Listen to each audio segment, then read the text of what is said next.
Good evening, I am Uyai Aniekan coming to you live from Uyo, the capital city of Akwa Ibom State, Nigeria. Today on Spotlight Africa, Gabon president announces shorter political terms. South Africa declares national disaster over floods. Kenya to deploy army as bandits kill over 100. Malawi drops charges against anti-corruption chief. These stories are all just ahead on Spotlight Africa. Do stay with us.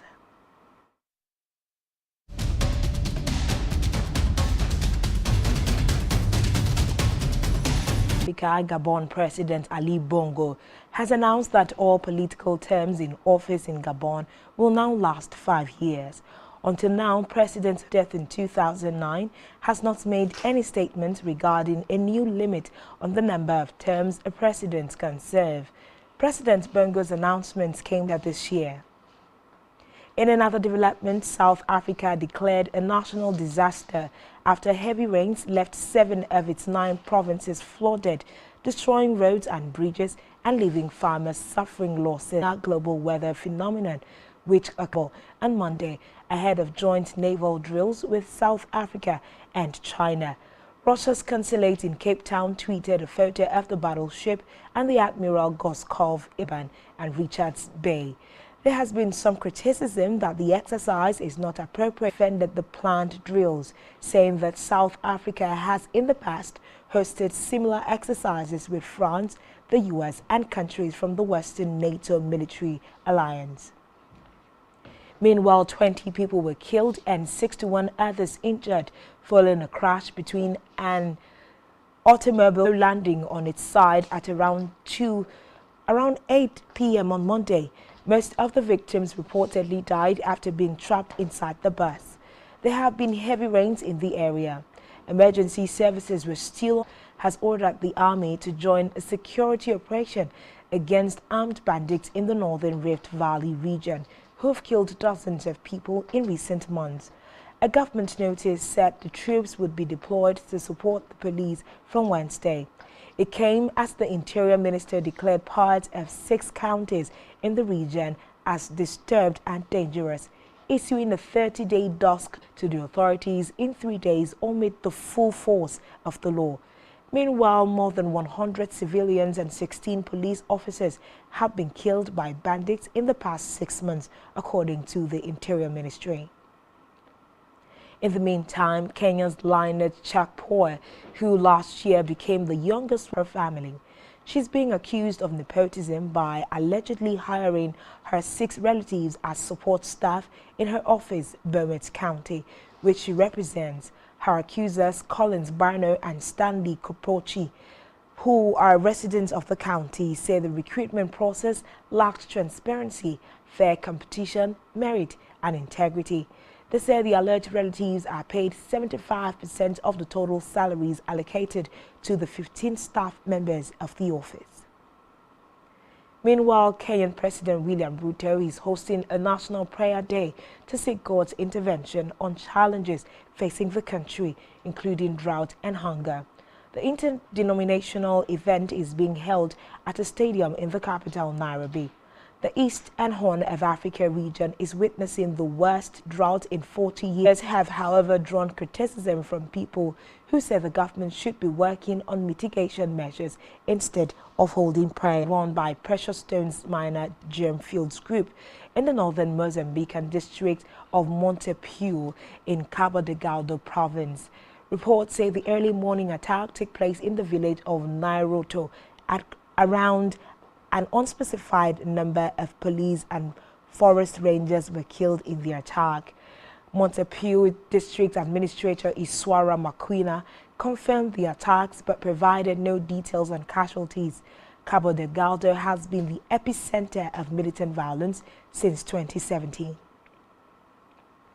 In another development, Switzerland has called for dialogue between the Cameroonian government and separatist groups after armed men killed 5 aid workers. Armed men on last week attacked a Cameroonian Development Corporation (CDC) facility in the restive southwest region, killing 5 workers and injuring 40 others. Switzerland called for dialogue come after the Canadian talks with separatist groups.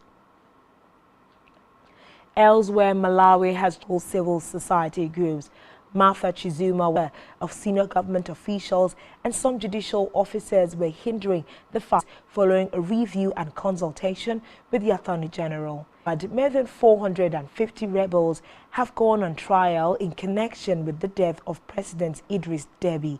He was killed in April of 2021 whilst fighting a rebel offensive launched from Libya. Reports say the hearing is taking place inside a prison where almost 400 of the accused are being held. Believed to be all members of the Rebel Front for Change and Consensus in Chad Wednesday. To help martyrs in Guinea, according to reports in province, where the victims members of the same family. Meanwhile, the virus is believed to be transmitted to people from fruit bats and, like Ebola, spreads between humans through the transmission of bodily fluids.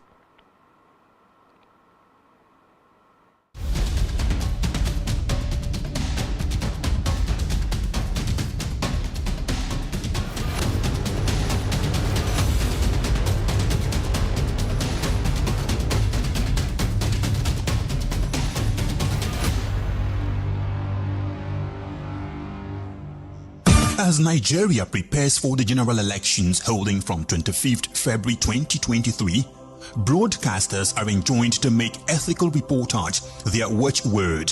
All political programs shall observe the provisions of the Nigeria Broadcasting Code and other extant laws relating to broadcasting. All broadcasting stations must adhere to the principles of pluralism and equality, decency and truthfulness. For the avoidance of doubt, the broadcast of a political campaign, jingle, announcement, or any other form of partisan party identification or symbol ends not later than 24 hours before polling day. Hate speech is prohibited. Be professional. NBC, your right to quality broadcasting. Announcer Management.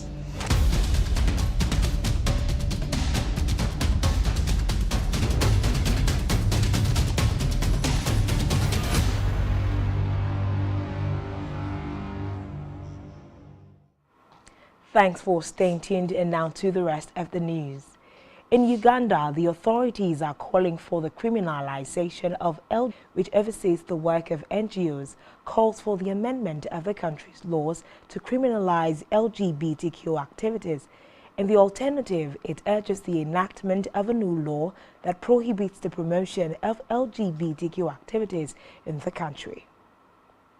Away from that, if the latest forecast from the World Bank prove true, Senegal's economy will grow more than any other, 8.0% in 2023 and firm to 10.5% in 2024. That is because huge oil and gas fields have been discovered in the Atlantic Ocean off Senegal's coast, the first of which could start producing this year, according to Petroleum and Energies Minister, as well as in telecommunications and financial services, among others. In Nigeria, where a church leader who carried an assault rifle during a Sunday sermon about spiritual weapons has been arrested. The police officer who owned the gun has also been detained, along with the church's head of